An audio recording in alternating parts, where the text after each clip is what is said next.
तो आइए पढ़ते हैं एंगुलर वेलोसिटी क्या है।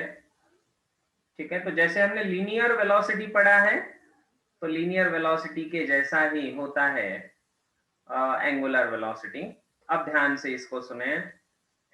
तो हम इसको डिफाइन करते हैं कि जब किसी सर्कल में पार्टिकल सर्कुलर मोशन कर रहा है, ठीक है, तो उस पार्टिकल को ए पॉइंट से बी पॉइंट तक जाने में, ए पॉइंट से बी पॉइंट तक जाने में उसको जितना एंगल सबटेंड करना पड़ा, जितने टाइम में, तो वो जो रेट है that is called as angular velocity, है ना। तो angular velocity is nothing but it is the angular displacement, angular displacement divide by time. कितना टाइम लगा, डिस्प्लेसमेंट अपॉन टाइम क्या होता है, वेलोसिटी। और ये W नहीं है, ये ध्यान रखना, इसको ओमेगा कहा जाता है। W नहीं है, ये क्या है, ओमेगा। ध्यान रखना, ओमेगा नाम है इसका। तो angular displacement theta divide by time, so इसको कहा जाएगा एंगुलर वेलोसिटी। सिंपल सी चीज है। लेकिन अगर हम इंस्टेंटेनियस की बात करें, मतलब किसी पर्टिकुलर इंस्टेंट पर, है ना, तो इंस्टेंटेनियस एंगुलर वेलोसिटी की अगर बात करें तो वो क्या हो जाएगा, that will be D theta by D T. क्या हो जाएगा, D theta by D T. इसका मतलब differentiation of angular displacement with respect to time. क्या हो जाएगा, डिस्प्लेसमेंट अपॉन टाइम का differentiation D theta by D T से इसको हम डिनोट करेंगे, और वो होगा आपका इंस्टेंटेनियस एंगुलर वेलोसिटी। अब इसका यूनिट आप बता सकते हो मुझे, इसका यूनिट क्या होगा, व्हाट वुड बी यूनिट, कोई बता सकता है। थीटा को किस में मेजर करते हैं, रेडियन में, है ना, और टाइम पर सेकेंड, तो रेडियन पर सेकेंड क्या होगा, वो रेड पर सेकेंड, या फिर इसी को रेडियन पर सेकेंड ऐसे भी डिनोट किया जाएगा। इज इट क्लियर, क्या ये समझ में आ गया, एंगुलर वेलोसिटी। ओके, तो इस तरह से एंगुलर वेलोसिटी को हम डिफाइन कर सकते हैं कि जब पॉइंट हमारा सर्कल में जा रहा है ए से लेकर बी तक, तो जितना एंगल उसने सबटेंड किया per unit time, that is omega, और इसका यूनिट रहेगा रेडियन पर सेकेंड। अब इंपॉर्टेंट बात की ये वेक्टर क्वांटिटी है, ठीक है, it is a vector quantity. तो फिर अगर ये वेक्टर क्वांटिटी है तो किस दिशा में रहेगा इसका डायरेक्शन, तो ये रहेगा direction is in the direction of instantaneous angular displacement। तो जिस दिशा में इंस्टेंटेनियस एंगुलर डिस्प्लेसमेंट है उसी दिशा में इसका एंगुलर वेलोसिटी रहेगा, है ना। तो अगर फॉर एग्जांपल ये ऐसे सर्कुलर मोशन हो रहा है तो इस प्लेन को परपेंडिकुलर ऊपर की दिशा में रहेगा आपका ओमेगा। कुछ समझ में आया, इज इट क्लियर, ठीक है। तो सर्कल के प्लेन को परपेंडिकुलर जो वेक्टर रहेगा, that vector is defined as angular velocity. Simple सी बात, क्लियर।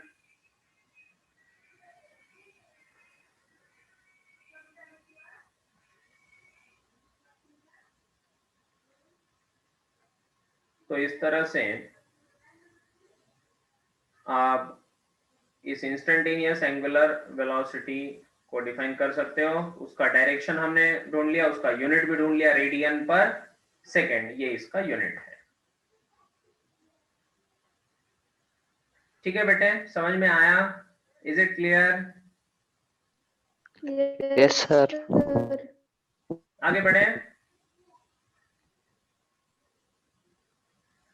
आगे बढ़ते हैं। अब नेक्स्ट आता है इसमें, जैसे हमने लीनियर एक्सेलरेशन पढ़ा, तो अब एंगुलर एक्सेलरेशन की बात करेंगे।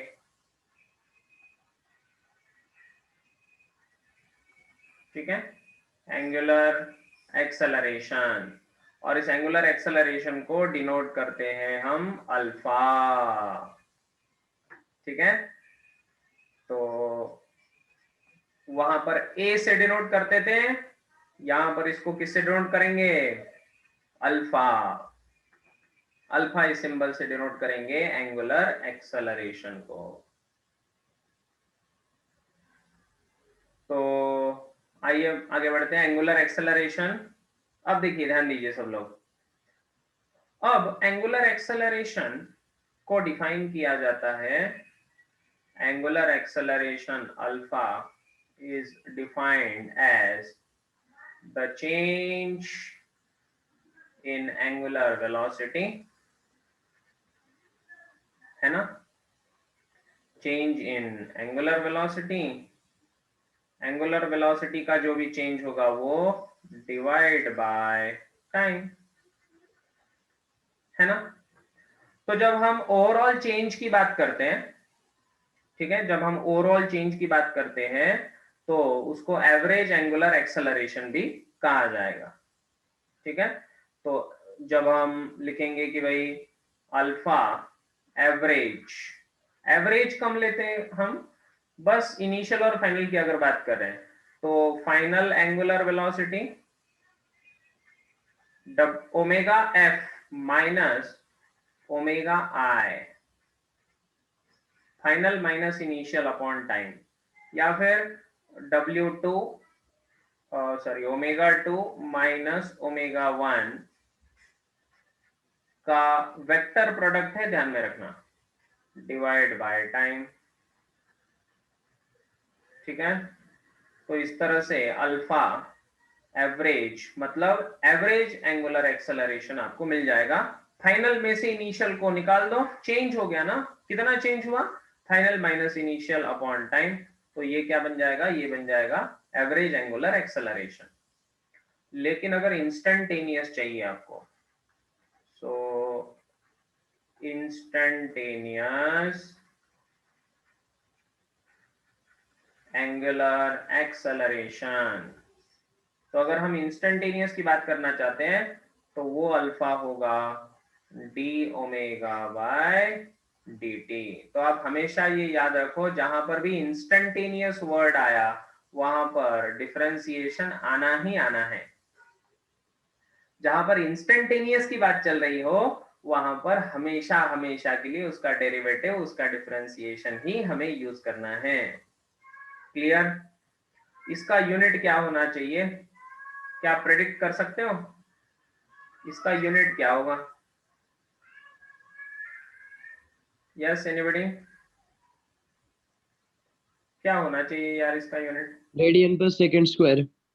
हाँ, जैसे वहां पर मीटर पर सेकेंड स्क्वायर होता था, यहाँ पर मीटर की जगह क्या आ गया? रेडियन आ गया। सो इट इज रेड पर सेकेंड स्क्वायर। ठीक है, रेड पर सेकेंड स्क्वायर, रेडियन पर सेकेंड स्क्वायर इसको कहा जाता है। तो क्या ये क्लियर हो गया सबको? है ना? तो एंगुलर एक्सेलरेशन अल्फा से डिनोट किया जाता है, जो change in angular velocity upon time को दिखाता है। तो एंगुलर वेलोसिटी होती है ओमेगा, तो final minus initial upon time कर दो तो आपको एक्सेलरेशन मिल जाएगा। या अगर आपको इंस्टेंटेनियस करना है तो डिफरेंशिएशन को तो आना ही आना है वहां पर, है ना? तो डिफरेंशिएशन को तो वहां पर आना ही आना है। अब बात रही इसके डायरेक्शन की, क्या ये वेक्टर क्वांटिटी है? हाँ बिल्कुल, ये वेक्टर क्वांटिटी है। It is a vector quantity. अब अगर ये वेक्टर क्वांटिटी है तो फिर इसका दिशा किधर होगा? तो लीनियर एक्सेलरेशन में कैसे होता था? काइनेमैटिक्स में एक्सेलरेशन का डायरेक्शन किधर होता है? बोलिए, कौन बोलेगा? In the direction of force applied. In the direction of force applied. Okay, velocity के टर्म्स में बता सकते हो?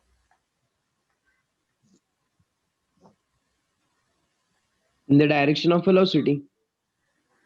In the direction of velocity. अगर सामने से साइकिल आ रही है और उसको मैं रोकना चाहता हूं, अपोजिट दिशा में फोर्स दिया,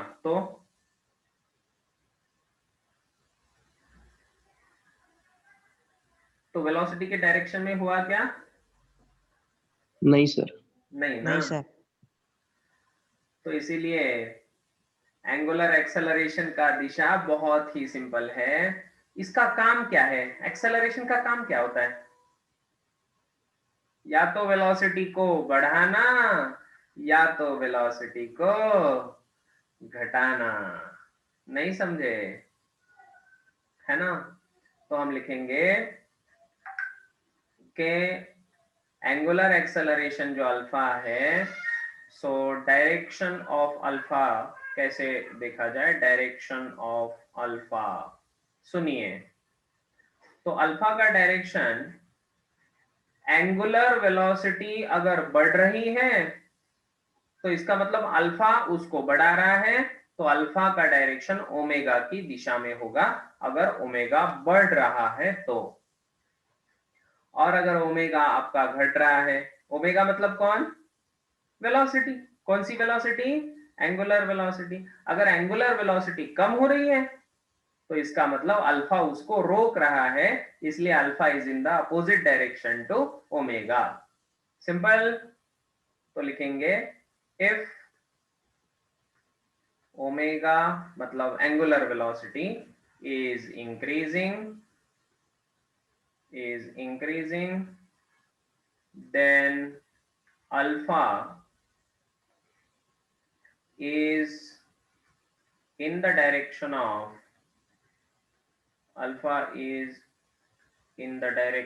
of ओमेगा। तो अल्फा और ओमेगा का दिशा सेम होगा, राइट? जिस दिशा में आपका ओमेगा उसी दिशा में होगा अल्फा। ओमेगा मतलब कौन? वेलोसिटी। अल्फा मतलब कौन? एक्सेलरेशन। ओमेगा मतलब वेलोसिटी, अल्फा मतलब एक्सेलरेशन। अगर वेलोसिटी बढ़ रही है तो अल्फा का डायरेक्शन उसी दिशा में होगा। लेकिन सेकेंड चीज, अगर इफ ओमेगा इज डिक्रीजिंग, अगर ओमेगा आपका कम हो रहा है तो उसको रोकना किसकी बात है? अल्फा का ही वो प्रताप है, और इसलिए alpha is in the opposite direction. Then इसका मतलब ही होगा कि alpha is in opposite direction. Alpha कैसा होगा? अपोजिट डायरेक्शन में हो जाएगा। क्लियर? इसी के अंदर एक और बात आपको बता देता हूं, इंटरेस्टिंग, कि जब पहले केस में जो हमने देखा कि भाई ओमेगा इंक्रीज हो रहा था, ओमेगा कैसा था? इंक्रीज हो रहा था, और अल्फा का दिशा और ओमेगा का दिशा सेम है, तो हम जरूर ये बोल सकते हैं कि it is called as positive acceleration. इसको पॉजिटिव एक्सेलरेशन कहा जाएगा, प्लस अल्फा कहा जाएगा इसको, ठीक है? और अगर आपका ओमेगा डिक्रीजिंग है तो उसको क्या कहा जाएगा? Negative acceleration. क्या कहा जाएगा उसको? नेगेटिव एक्सेलरेशन, या इसी को रिटार्डेशन भी कहते हैं हम, है ना? तो रिटार्डेशन आपने सुना है नाम, ठीक है? रिटार्डेशन इसी को कहा जाता है। कब होता है ये रिटार्डेशन? जब हम इसको, एक मिनट, ये ऐसे क्यों हुआ, तो यहां पर लिख देते हैं, so we write here that this is called retardation या डिसेलरेशन भी कहा जाता है।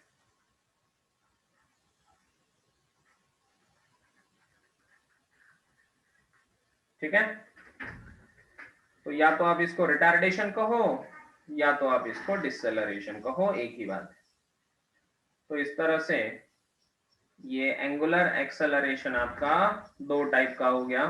जब ओमेगा इंक्रीजिंग है तो अल्फा और ओमेगा का डायरेक्शन सेम, जब ओमेगा डिक्रीजिंग है तो अल्फा और ओमेगा का डायरेक्शन अपोजिट में रहेगा।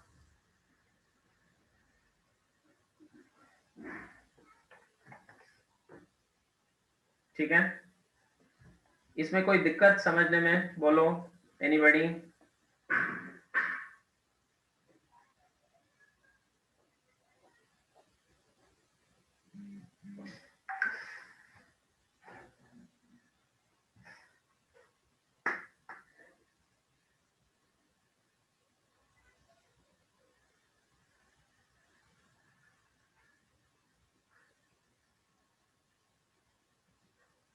तो इस तरह से एक्सेलरेशन के बारे में भी हमने पढ़ा।